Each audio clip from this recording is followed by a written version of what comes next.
Next act जो है हमारा वो है चार्टर एक्ट ऑफ 1813। ठीक है, तो ये जो चार्टर एक्ट था कौन सा, 1813 का, इस एक्ट के बारे में हम थोड़ा सा जानेंगे। The features of this act were as follows. इस एक्ट के जो फीचर थे वो कुछ इस तरह से थे, जैसे कि इसने अबॉलिश कर दिया था ट्रेड मोनोपोली किसका, कंपनी का, इंडिया में। यानी कि जैसे हमारी जो ट्रेड मोनोपोली बन गई थी किसकी, ईस्ट इंडिया कंपनी की, कहाँ पे, इंडिया में, उस ट्रेड मोनोपोली को इसने क्या कर दिया, एबॉलिश कर दिया। ठीक है, Indian trade was thrown open to all the British merchants. India का जो ट्रेड था वो क्या था, ओपन हो चुका था, किसके लिए, सारे ब्रिटिश मर्चेंट्स के लिए। However, it continued the monopoly of the company over trade in tea and trade with China। मतलब कंपनी की जो मोनोपोली थी वो हमारी कंटिन्यू रही, कहाँ पे, ट्रेड कहाँ पे, टी में और चाइना के साथ। ये अभी भी किसकी मोनोपोली, आपकी ईस्ट इंडिया कंपनी की। सेकंड आता है कि इसने क्या कर दिया था, असर्ट कर दिया था sovereignty of the British crown. मतलब क्या था कि जो हमारी कंपनी है, ईस्ट इंडिया कंपनी जो है, इसने क्या कर दिया, सॉवरेंटी को असर्ट कर दिया ब्रिटिश क्राउन का over the companies territories in India. मतलब जो कंपनी की जो टेरिटरीज थी इंडिया में, जो कंपनी बोलती थी कि इंडिया में कुछ टेरिटरीज थी, उसमें वो अब सॉवरेन रहेंगी। It allowed the Christian missionaries to come to India for the purpose of enlightening people. मतलब जो क्रिश्चियन मिशनरीज थे वो अब इंडिया में आ सकते हैं, इसके लिए, लोगों को एनलाइटन करने के लिए। ठीक है, ये अलाउड हुआ। Fourth point is that it provided for the spread of Western education, among inhabitants of the British territories in India। जो भी ब्रिटिश टेरिटरीज है इंडिया में, उनके जो इनहैबिटेंट है, उनके इनहैबिटेंट्स के लिए इसने क्या कर दिया कि जो वेस्टर्न एजुकेशन है उसका यहाँ पे क्या होगा, स्प्रेड होगा। It authorise the local government in India to impose taxes on person, कि जो भी टैक्सेस हैं, आप टैक्सेस को क्या करो, टैक्सेस लगाओ आप किस पे, जो लोकल्स है यहाँ पे, जो आपके यहाँ पे लोकल्स है उन पे क्या लगाओ, आप टैक्सेस लगाओ। ये किसने कहा, आपका ईस्ट इंडिया कंपनी को ऑथराइज कर दिया। ठीक है, they could also punish the person for not paying taxes. और जो पर्सन टैक्स पे नहीं करते थे उनको अब यहाँ पे पनिशमेंट भी मिल सकता है। चार्टर एक्ट ऑफ 1833 में क्या हुआ, चार्टर एक्ट किसका, 1833 में क्या हुआ, this act was the final step towards centralisation in India. India में क्योंकि सेंट्रलाइजेशन की प्रोसेस शुरू हो गई थी, तो ये जो स्टेप था ये फाइनल था। फीचर्स जो थे इस एक्ट के वो इस तरह से थे कि it made the governor general of Bengal as the governor general of India. Governor general था बंगाल का, ठीक है, उसको गवर्नर जनरल ऑफ इंडिया बना दिया गया। एंड उसके अंदर उसको सारी सिविल और मिलिट्री पावर्स दे दी गई।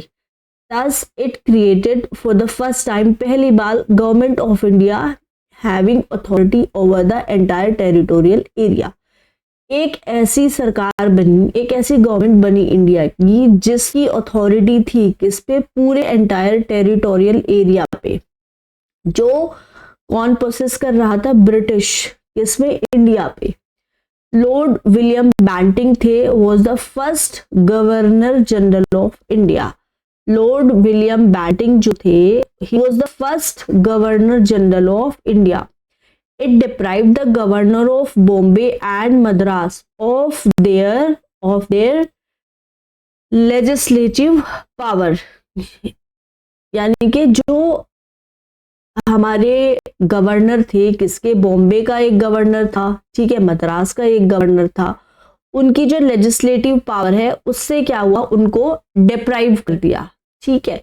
Governor general of India was given exclusive legislative power, और सिर्फ जो गवर्नर जनरल था उसको ही सारी लेजिस्लेटिव पावर दे दी गई फॉर द ब्रिटिश इंडिया, कि अब इतना हमने स्ट्रॉन्ग बना दिया है गवर्नर जनरल को, इंडिया को, कि जितनी भी लेजिस्लेटिव पावर है वो हमने सब किसको दे दी है, हमने सब दे दिया अपने जो हमारा ये है गवर्नर जनरल जो है इंडिया का। ऑलराइट, जो लॉज बनने वाले हैं, the laws made under the previous acts were called as regulations. Previous acts के जरिए जो भी कानून बन रहे हैं under previous acts, they were called as regulations, while laws made under this act were called as acts। लेकिन जो laws बन रहे हैं इस acts के जरिए उनको हम क्या बोलते हैं, कि they are known as acts। alright, तो regulations बोलते थे पहले, अब वो क्या हो रहे, act कहलाए जा रहे। It ended the activities of the East India Company। East India Company की activities end हो गई है as a commercial body which became purely administrative body। East India company अब प्योरली एक एडमिनिस्ट्रेटिव बॉडी बन गई है। It provided that company territories in India were held by it in trust for His Majesty, his heirs and successors। Charter Act of 1833 attempted to introduce a system of open competition for selection of civil servants। So this act was also introduced to select the civil servant by introducing open competition, and stated that the Indians should not be debarred from holding any place, office and employment under the company। So Indians should also be allowed to write this exam। However, this provision was negated after opposition from the court of directors। So there was a opposition from the court of directors, so this provision was cancelled। Now next act is Act of 1853। Act of 1853, what is in this act? This was the last of the series of Charter Act। This was the last of the series of Charter Act that was like passed by the British Parliament between 1793 and 1853, and it was significant constitutional landmark। Now let us understand about this act। Features of this act were as follows: it separated for the first time legislative and executive functions of the Governor General Council। Earlier the council was having dual functions, now the function was separated for the first time। Legislative functions were separated from the executive functions of the Governor General Council। It provided for addition of 6 new members called legislative councillor to the council। There was addition of 6 new members. They were known as legislative councillor to the council। In other words, it established a separate Governor General's Legislative Council। So separate Governor General Legislative Council was introduced, which came to be known as Indian Central Legislative Council। This legislative wing of the council functioned as a mini parliament। So it was functioning as a mini parliament। It was functioning as a mini parliament, adopting the same procedures as the British Parliament, and it was adopting the same procedures as the British Parliament। Okay, as the British Parliament. Thus, legislation for the first time, it was treated as a special function of the government, requiring a special machinery and a special process। It introduced an open competition system of selection and recruitment of the civil servant। So it also introduced open competition for the selection and recruitment of civil servant। Coordinated civil service was thus thrown open to the Indians। Also, accordingly, the Macaulay Committee, the Committee of the Indian Civil Service, was appointed in 1854. Okay, now third point is that it extended the company's rule. The company rule was extended, and it was allowed to retain the possession of Indian territories on trust for the British Crown, but it did not specify any particular period. Unlike the previous charter, this was a clear indication that the company's rule could be terminated at any time the Parliament liked. So the more powerful was the British Parliament, not the company. It had introduced for the first time local representation in the Indian Central Legislative Council. So Indians were also allowed to participate in the Central Legislative Council. There were 6 members, but 4 members were appointed by the local government of Madras, Bombay, Bengal, and Agra. Okay, 4 people were local there. Now, the most important act is the Crown Rule, which was introduced in 1858, and it was so the Crown Rule came. The Crown Rule worked till 1947. So now is next act is Government of India Act of 1858. It was enacted because there was a revolt of 1857. It was also known as the First War of Independence or the Sepoy Mutiny. This act, it was for the good government of India. Good government of India. It abolished East India Company. So East India Company here was abolished, and it transferred the powers of government, territories and revenues directly to the British Crown. So now British Crown came into picture.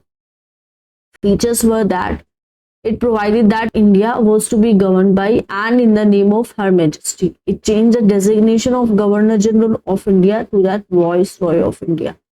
So Governor General became the Viceroy. Viceroy, he was the direct representative of the British Crown in India. Now Lord Canning, he was the first Viceroy. Now the system of double government was also ended because Board of Control was abolished and the Court of Directors were abolished. A new office was created. There was a Secretary of State for India, and he was given complete authority and control over Indian administration. So now there was a Viceroy. Instead of the Board of Control and Court of Directors, now we were having Viceroy. All right. And we were also having a Viceroy and Governor of India. All right.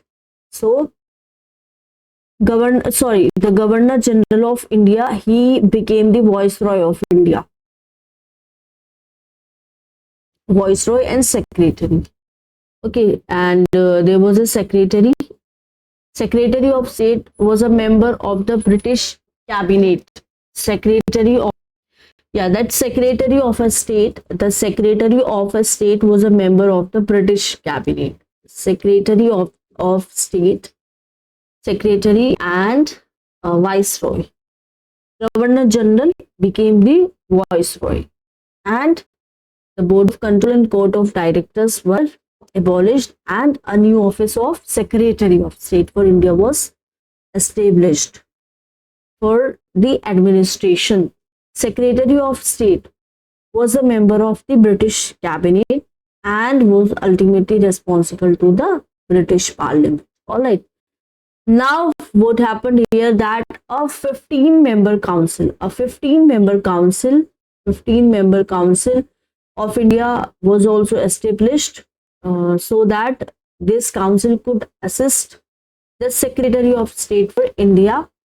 Council was an advisory body. The function of the council was to give advice to the Secretary. Secretary of State was made the chairman of the council. Okay. Now Secretary of State was made the chairman of the council, and this person became the chairman also of that council where 15 members were appointed. Fifth point is that it constituted the Secretary of State Council as a body corporate, capable of suing and being sued in India and in England. Act of 1858 was, however, largely it was confined to the improvement of the administrative machinery by which the Indian government was to be supervised and controlled in England. It did not alter in any substantial way the system of government that prevailed in India. All right. Next act is Indian Council Act of